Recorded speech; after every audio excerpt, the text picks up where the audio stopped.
Everybody, Ben here from the Bonehead podcast, and welcome to the monthly meta. So we get together somewhere in the month and we have a look at all the results that have been going on in competitive constructed Blood Bowl. So what we're going to do today is we're going to have a look at Blood Bowl. We're going to look at what's legal and what's lethal. So we're going to have a look and see just what rules are out there. We're going to cover everything that's available for Blood Bowl. So if you're just getting started or you're thinking, right, let's get ready for next year, what do I need to know? That's going to break down absolutely everything on that aspect, and then we're going to have a look at what's lethal and see just what's popular and what's winning in the competitive Blood Bowl circuit. Okay, so first up, we are going to have a look at what is legal in Blood Bowl 2020. So when I say what's legal, I mean what's available in the format. What rules are out there? So if you're going to be joining a league, you're going to be going to a tournament, you're going to be starting a league or starting a tournament, what is available for you out there? So if we have a look, you've got all this here. None of this will surprise you. We've got the Blood Bowl 2020 rulebook, and we've got Spike 11, 12, and 13. So Spike 11 is the Necromantic book, Spike 12 is Nobility and Black Orc, and Spike 13 is Khorne. So the 2020 rulebook covers, what, 21 teams and a bunch of star players. Spike 11 has the same rules for the Necromantic team that the core rulebook does, but it has a few extra star players, and they're quite key, okay? Wilhelm Chaney is a Strength 4, Move 8 Frenzy Wrestler, who is a bit of an awesome star player and available for the Undead and Necromantic team. Okay, and Tomb Kings and Vampires as well. So if you're looking to run him, you will need that Spike 11. Spike 12 had basically nothing new in it, had a couple of fun rules for balls and pitches and things like that. But essentially, if you're trying to get up to date with everything, you can kind of skip Spike 12 because there's nothing in there. There's no stars, there's no team rules, there's nothing you're really missing out on. Spike 13, however, is going to be very key for you for a couple of reasons. One, it's got the new Khorne team in. So this is essentially kind of like a version of Nurgle or a version of Chaos Chosen that is all about Frenzy, okay? Similar kind of, they've got the main linemen, then you've got some Strength 4 guys with Frenzy, you've got some Khorne Gores, who are your Beastmen proxies. It's a really cool team, and it's brand new to Blood Bowl. There's still a few star players in there as well, including Acorn. So Acorn is a little squirrel star player whose rules were released in a White Dwarf. So there were some tournaments that didn't allow him, some tournaments that did. Now he's in Spike 13, so Acorn is fully legal. There's also Scylla, Max, is it Max? Yeah, Max Spleen Ripper. And yeah, of course, we've got Grashnap Blackhoof, who I think is going to be a sleeper hit. That's the Minotaur star player. Bargain at something like 240. So Spike 13 has got some great team stuff, but also some great star players that can play for a bunch of different teams. So if you are running a Chaos team, Chaos Dwarf team, Chaos Renegades team, Khorne team, Nurgle team, there are some great star players in there for you as well. Then we've got the Teams of Legend PDF released by Games Workshop. So when Blood Bowl 2020 first came out, they still hadn't got round to doing all of the teams. In fact, they still haven't. Norse, High Elves, Amazon, Chaos Dwarves, Tomb Kings, and Vampires. There are 6 teams out there that Games Workshop no longer produce models for. They used to back in the day, and there are rules available here. So if you are looking for another team, if you're looking for a fresh challenge, if you've got some old models and you want to know what the rules are for them, there is a PDF that I'll put in the link below, but is also just available from the Games Workshop website. So that's pretty cool. Now, one thing that is completely unofficial, but a lot of tournaments and leagues will and have historically lent on, is the NAF document. So the NAF is a player association for Blood Bowl. It's a great place to track stats and things, so you can see what teams are winning, who's doing well. It's a very cool thing, and it's a very low subscription price, essentially. A yearly update, you get some dice. It's pretty cool, and they help keep tournaments as balanced as possible in Blood Bowl. So it's quite a cool angle there. Now, they used to have a NAF tournament document that had several teams in, but Games Workshop are releasing teams to replace them at the moment. So the NAF tournament guidelines, and if you go back and see different episodes of this show, you'll see us talk about them.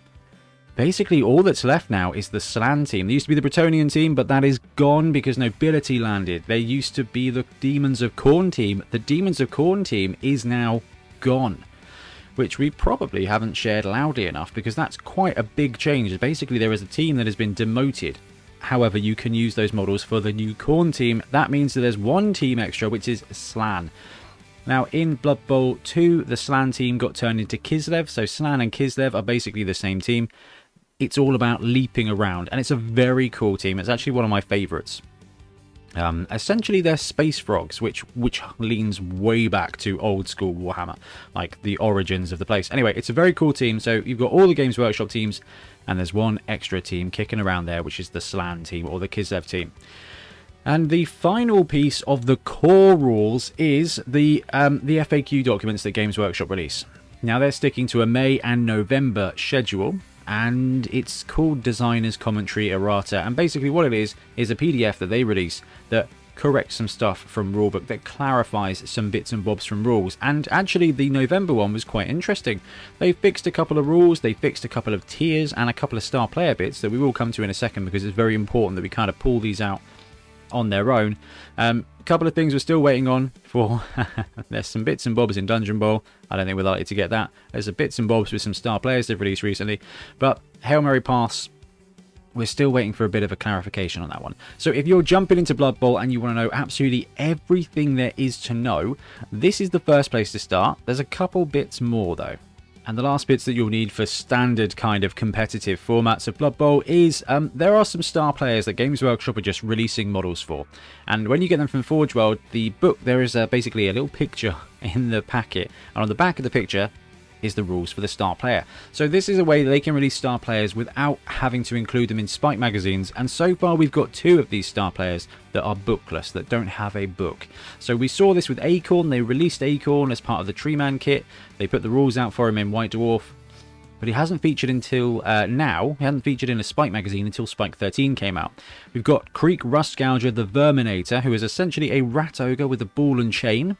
Excellent design, and a very good star player if you're needing some hurty dude for your team.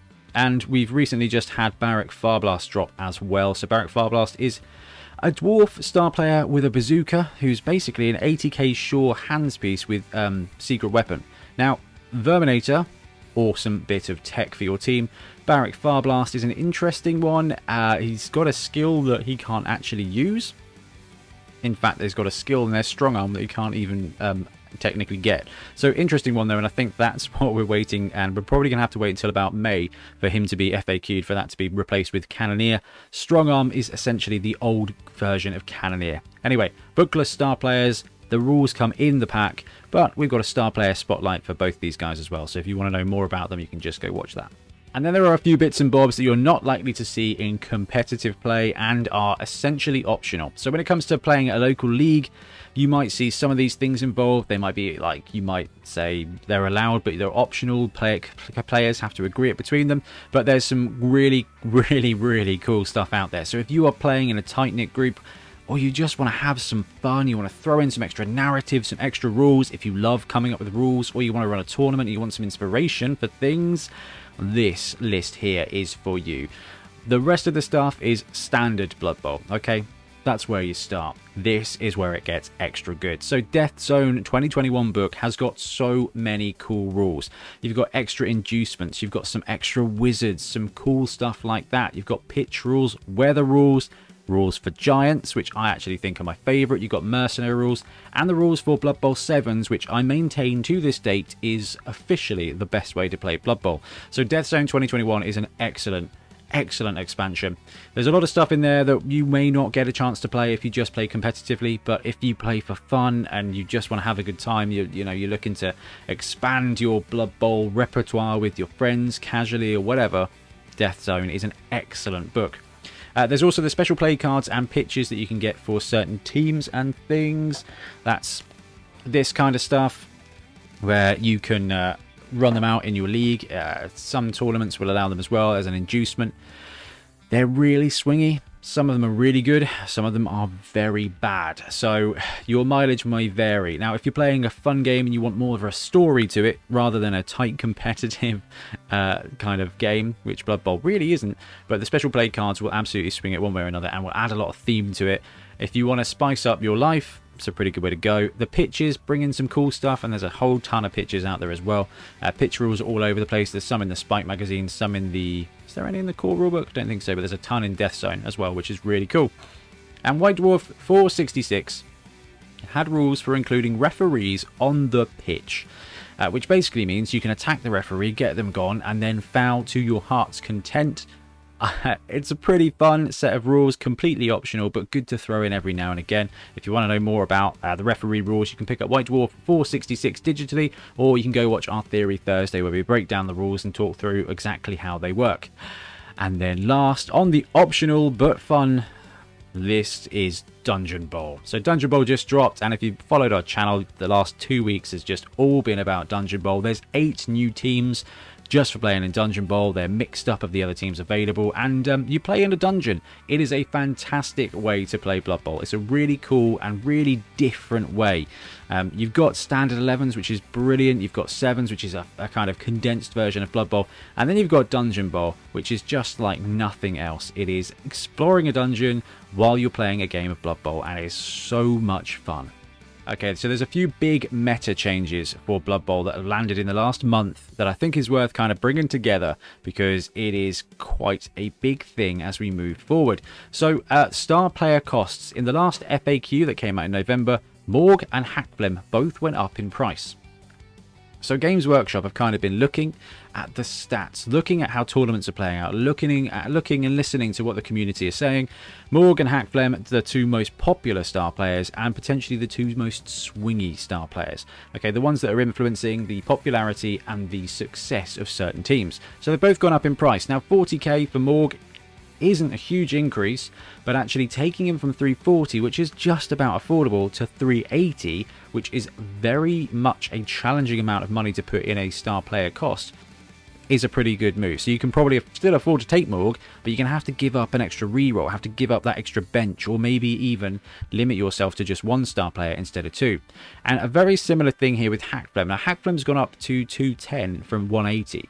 Now 210 is still cheap. I personally think Hackflem deserves to be about 240, but he is better now. Okay, it's still more expensive, and you can still afford to take him on the team, but the same thing I said about Morg, the likelihood of you being able to double down with a star player is now a little bit less, and you will have to give up a little bit of something. In a Snotling team, you're going to lose a couple of extra Snotlings, which can be massive. There's also some tier changes that have happened, and we're going to have a look at what's lethal in a minute, as in which teams are doing really, really well. Spoiler alert, Underworld and High Elves have been doing really well and have both been sitting at tier 2. Games Workshop has bumped those up to tier 1. And there are some teams in tier 1 that have been reporting less win percentage or less popular perhaps, and that's Old World Alliance, Humans and Orcs have been bumped down to tier 2. So in League, that generally means nothing. Okay, there are definitely some leagues out there that will give a little bit of an advantage to tier 2 or tier 3 teams. So it might be that actually these changes reduce the amount of Underworld we see, reduce the amount of High Elves we see, and maybe increase OWA Humans and Orc representation. Really what it means is for competitive, constructed events, so tournaments and things like that, the different tiers tend to mean that those teams get different amounts of gold pieces or different amounts of skills. So it's always tempting to take a tier 2 team because you probably get a little bit more money and a little bit more skills to take, and it's a way of kind of balancing. It's like, right, you can now run an Underworld team, but you're going to have less skills than you used to, or you may have less money than you used to, and it's a really interesting way of balancing it. But really what it does is it incentivizes taking those teams that are less overtly powerful. Now, it's fair to say that Underworld are doing pretty well at the moment, and High Elves have snuck in there too, so that tier change just kind of shows that Games Workshop are paying attention. And the last thing that I guess is a big meta adjustment is the changes to the swarming rules for Underworld and Snotlings. Okay, it used to be that you just, if you had some swarming players in your bench, you could roll a d3 and bring that many on to the middle of your pitch. Now you can only bring as many players on as you already have players on the pitch with the swarming rule. So if you've got 1 Snotling on the pitch, you can bring in d3, but you can only bring in up to 1. If you've got 2 Snotlings, you can bring in up to 2 based on the d3 roll as well. So you can never bring on more than you've already got. Now, that doesn't sound like a massive change, but the Snotlings have just been kind of a freebie for the Underworld team. It's just been, here's your Underworld 11, and then I've got a bunch of Snotlings, and every drive I can bring on 1 or 2 Snotlings basically, and sell one down the river and put him next to Morg and just have that happen, or just feed them to my Rat Ogre. Now it's going to be that actually you're going to have to elect to deploy a Snotling as one of your starting 11 basically to be able to bring any more on. It's not a massive change, but it is definitely something that will affect how effective they are. And I think I really like it. But before we do that, obviously the world is still not as safe and back to normal as we would like it to be. Especially as we're going into this winter period, there's a lot of places that are going into kind of lockdowns or semi-lockdowns.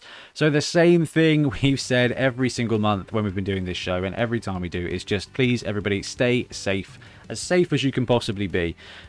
Blood Bowl is a game we play to have a lot of fun. There's a cool bunch of ways to do it online, but there's nothing as good as going to a tournament. There's nothing as good as going every week to your league, but it's very important that you stay as safe as possible. So from us, all of us here at the Bonehead Podcast, we just want you to stay safe, especially in this Christmas period. Okay, so we're going to be using the NAF Stats here. So already mentioned the NAF before. It's a players association essentially for Blood Bowl, and there's a lot of volunteer work that goes into it, and essentially it's a cool way to keep tournaments balanced, fair, keep them together, so that you kind of have a good standard of fare when it comes to playing Blood Bowl. You absolutely do not need to join. You absolutely do not need to support the NAF to be running your own tournaments or doing anything like that. But it's a really cool way to keep things together, and it allows us to have a really cool database where we can see all the game results. So we are about to delve into that right now. I'll include the link below to the NAF page where you can access all that information. But for now, let's move on to some of the top teams this year. And this will be no surprise to anybody, but the Undisputed Champs this year are Underworld. Now, Underworld have actually, luckily, dropped in win percentage. They've gone from a dominating 65%, and they've dropped to a still dominating 62% win rate. So we've seen Underworld land onto the scene, essentially. As they moved towards the end of Blood Bowl 2016 edition, they kind of got changed up. Their roster got changed up. They got a runner, they got a gutter runner, but they lost a thrower, they lost a blitzer. They gained a Rat Ogre, they gained some Snotlings as we move into Blood Bowl 2020 as well, and they gained a very, very upskilled Hackflem. So that mixture of them being a tier 2 team with some great mutation access, with some great players. Skaven Thrower, best thrower in the game, obviously, and the Gutter Runner and Hackflem available at bargain price. And the Snotlings, where that swarming ability can bring them on essentially for free, where they can just feed those guys to the Rat Ogre, just gave Underworld absolutely everything that they could. And they've been absolutely rocking it in #1 place for this entire season, essentially. Now, we're seeing a drop down to 62%, which is excellent. We want that to drop down to about 55, and with the increase to Hackflem, with the upgrade to tier 1 status, which is going to hurt them in competitive events, because most tournaments allow less skills and less gold to tier 1 teams to try and keep that power balance a little bit more fun. And with the swarming effect, which, like I said, seems really minor, but it's not a free player anymore. This team basically lost a Goblin, and they're going to have to use that Goblin's gold to pay for more Snotlings. So it decreased the overall strength on pitch here, which also decreases the TVOP, the team value on pitch for this team as well when it comes to a single matchup.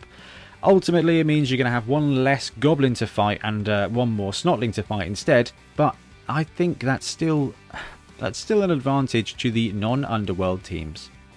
And the legendary legends for this season, High Elves, rocking a 58% win rate. So teams of legend teams, Amazon, Norse, Chaos Dwarf, High Elves, Tomb Kings and Vampires.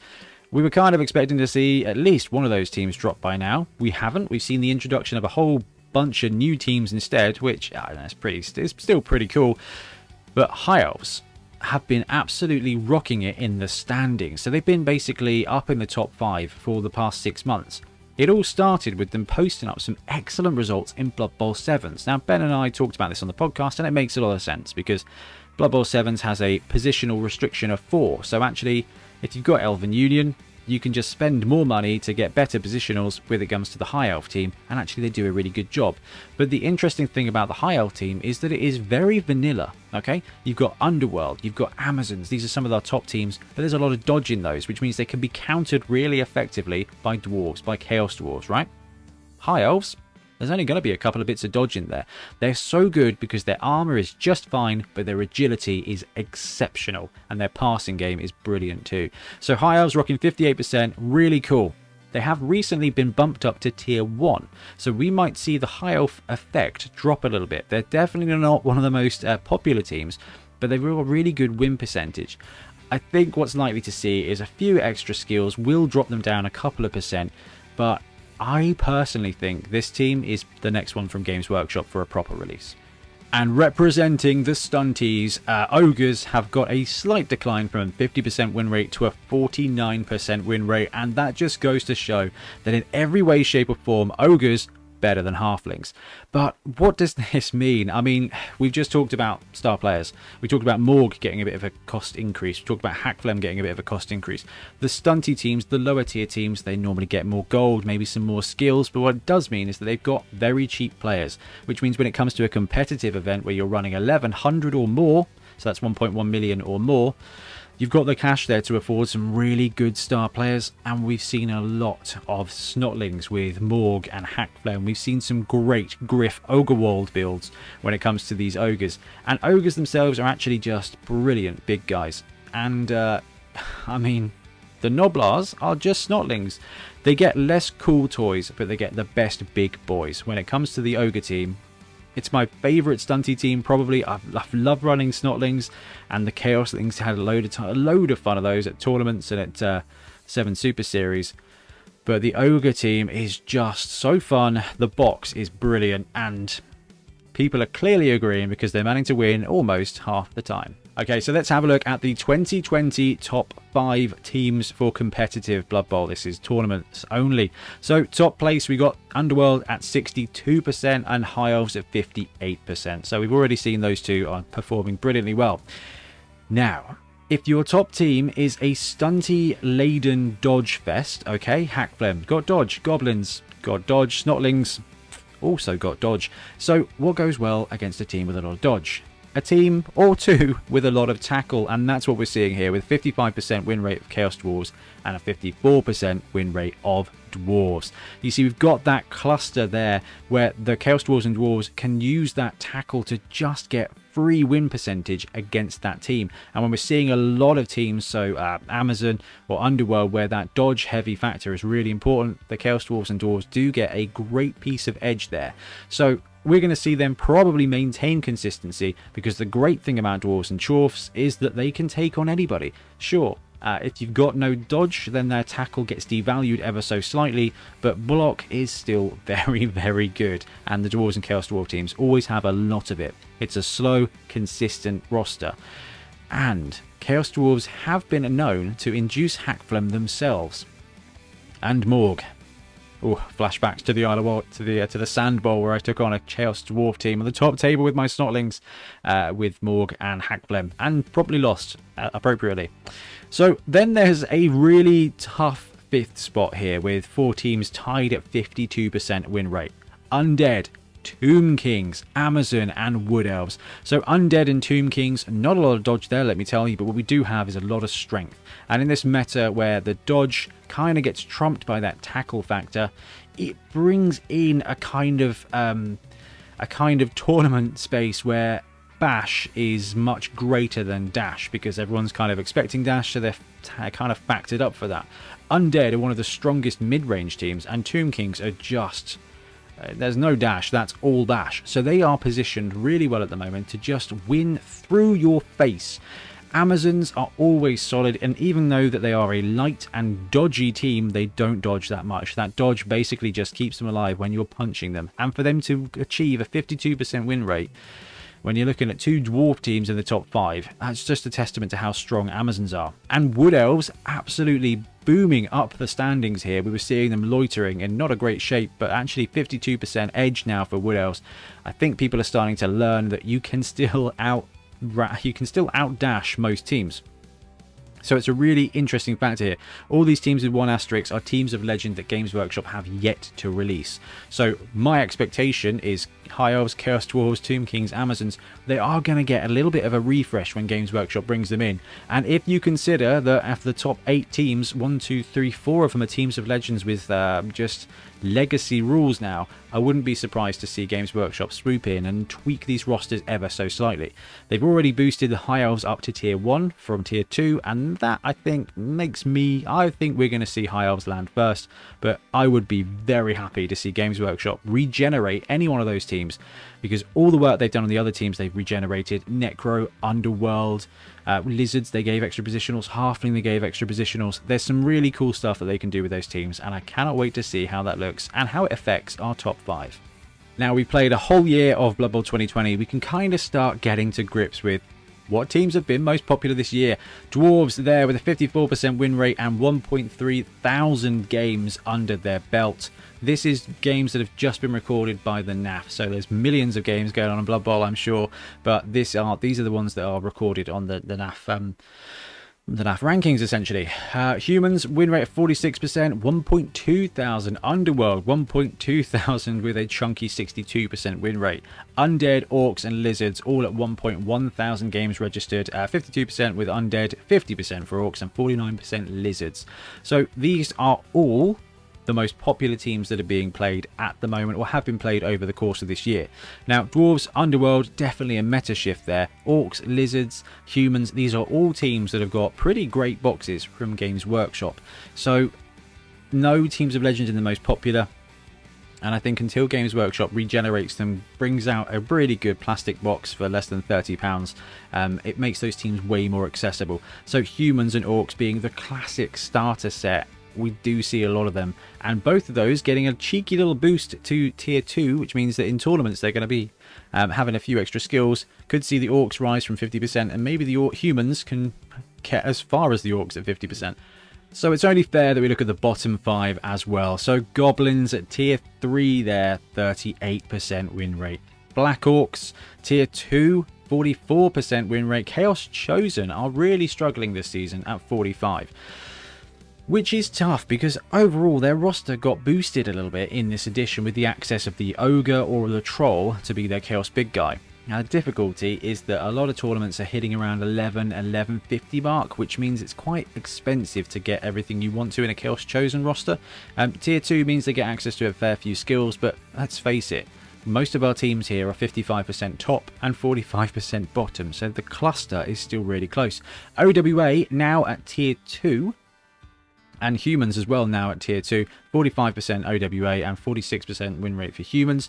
Potentially we could see their shift from tier 1 to tier 2, allow them a little bit extra gold, allow them a little bit extra skills, and potentially make them a little bit more enticing and a little bit more powerful. I'm very surprised at Humans needing a tweak, and I'm very surprised at them being 46%. Their blitzers are fantastic, their throwers brilliant, they've got some excellent players on there, and now they've got access to Halfling as well, so they can take that cheeky throw teammate.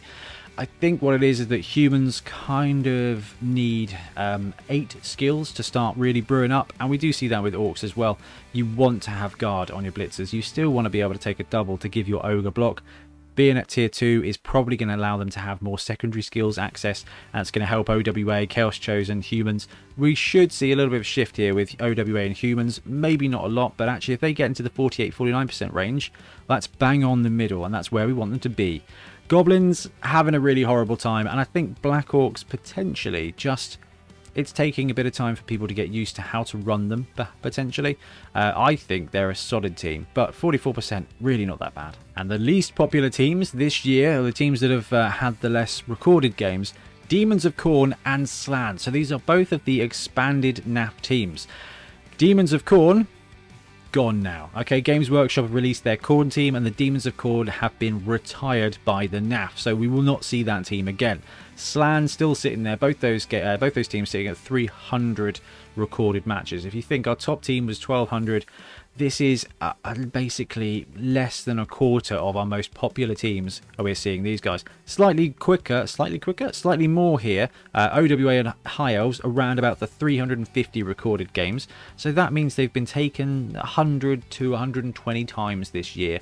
So across all the tournaments that have happened in the world, about 100 times someone thought, you know what, the right thing for me to take in this one is OWA or High Elves. High Elves posting up some really good results. But when you've got a smaller kind of subset, it could just be that actually the people who are still playing High Elves really know how to play High Elves. Elven Union and Vampires there at 400, and the next ranking was about 500 for some of the other teams. Now, if you look here, Slann and Khorne are very niche teams. They are not official teams, and Demons of Khorne is now gone. High Elves and Vampires are somewhat difficult to get to the pitch, I suppose, because you can't just go into a Games can't go in a Games Workshop store and buy Blood Bowl anyway. You can't go into a great local gaming store like in Toyment in Poole and pick up a High Elf team. Doesn't exist right now. And to be fair, I don't think you can still pick up the OWA box either. So of all these teams here, Elven Union, the only one you can go in and buy a box of. And I think that is probably a really big factor. Slann and Khorne, they're less popular because they're less known. OWA are a challenge and a challenge to build. High Elves, Vampires, you can't pick up straight away. Elven Union, it's a tough team because if you want to play Elven Union, you want to be doing some passing stuff. Passing may not be the best place right now, and actually you're kind of split between Wood Elves, High Elves and Elven Union. They all do a very similar thing, but they are slightly adjacent. So interesting one here. I think we'll see High Elves spike when we get a new box for them, and OWA having a little bit of a tier boost will probably take them to about 500 games a year. And the last thing we're going to look at today is the most important of all. It is the Stunty Cup. So we're going to have a look at the Stunty teams, the Tier 3 teams, and just how they performed. We've already touched on the fact that Ogres have dominated this season at 49%. So 700 games recorded for the Ogre teams there. I mean, all of these teams have got some great star player access. The Ogres have slightly edged out the other teams. Halflings close behind at 48%, but more popular with 1,000 games. Halflings are an interesting one because their core team value is so low because there's just not a lot to buy. It is mostly about the inducements. It's mostly about the star players. So actually them being able to post a 48%, a 49% win rate for Ogres there is great for this edition. In the olden times, Tier 3, you'd be lucky to push a 40-something% win rate basically. So cool to see those climb. It does lean heavily on some star players, so with Hackflem and with Morg both going up in price, we could see that win rate decline a little bit. Snotlings just behind, 47% with a 700 game streak. I mean, it makes a lot of sense. Hackflem with Snotlings is an excellent combination. And Goblins toeing the line there, bless them, 700 games around about that point as well, and 38% win rate is the worst team in the game. But when we talked about this, we had a good podcast about this. If you're taking Goblins to Blood Bowl, you don't take Goblins to win, you take Goblins to unleash carnage on the pitch, and I think that they achieve that a lot more than 38% of the time. Now, we are missing a 5th team here. So Games Workshop, if you are watching, what we want is another Stunty Cup. We want another Stunty team. Get them in, it doesn't matter. Stunties, they're winning fine. They're not overpowered. What we really, really need is a Squig team, because that would just be unbridled carnage. Everybody loves Squigs. Let's see it. And there you have it, the meta report for Blood Bowl for the entire year. So there's not a huge amount else to say. Big win percentage at the top, low win percentage at the bottom, but if you exclude Goblins and you exclude Underworld, you got 58% from High Elves. Everybody else is between 55 and 44. So it's actually a really tight cluster, and that's a fantastic place for that game to be. Those two top teams are going to be declining because of the rules changes, the tier adjustments, the star player costings that gives them the advantage. That's going to fall a bit more, and you're going to see it tie up. What we need next are more star players and more access for Goblins. Like I said, Goblins aren't here to win out, but with the star player cost increase, we may see the other Stunties drop a little bit. And if we get Ripper back, we get some of the cheap Goblin star players with the secret weapons, we might see a little bit of an increase there. But if we can have all the teams between 40 and 55%, we will be in a fantastic situation. Because ultimately, even though we've got some teams that are performing brilliantly and some teams that aren't, any team can go and win any tournament. You can win any game with any mix of players. It doesn't matter how garbage they are or what you're facing against. The great thing about Blood Bowl is that anything can happen on the pitch. If you've been watching the Bonehead Championship, if you've watched 7 Super Series, you will know this. You would have seen it. And if you've ever played a game of Blood Bowl, you probably would have felt it too. Anyway, guys, I'm going to wrap up now. Thank you very much for watching. I cannot wait for 2022 in Blood Bowl. And join us for the podcast at the weekend, coming out on Christmas Day, because Ben and I are going to be talking about what we think Blood Bowl is going to look like next year. Anyway, guys, thank you very much for watching. Happy blocking. thanks very much for watching. We really appreciate your support. If you want to help support the channel even further, please like and subscribe, or come join us on our Patreon. We have early access to content, we get loads of feedback from you guys, and we try and do competitions as much as we can. Or you can get yourself some Bonehead podcast merch on our Spreadshirt site. So if you want to support a team, especially for the Bonehead Championship, you can pick up a shirt, a mug, things like that. It all helps support the channel, and we really appreciate it. Anyway, links below. Thank you very much. Happy blocking.